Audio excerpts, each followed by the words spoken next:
इसको कुछ ला दो खाने के लिए, नहीं तो ये मेरा पूरा घर खा जाएगी। जरा देखो तो इसे कैसे खाई जा रही है। घर में जो कुछ था सब खा चुकी है। अब तो फ्रिज भी खाली हो गया मेरा।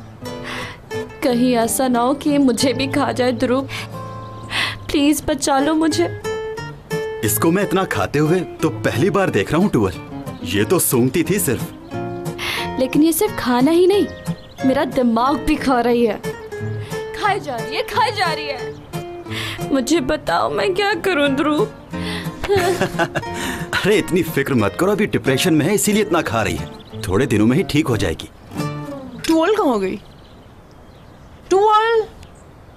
ओ ध्रुव, बहुत मजे के ड्रम बने हैं। अच्छा हुआ तुम भी आ गए, चलो मिलके खाते हैं।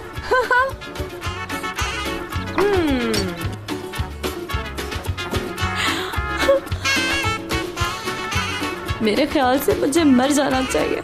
बहुत जी लिया, बस मर जाना चाहिए।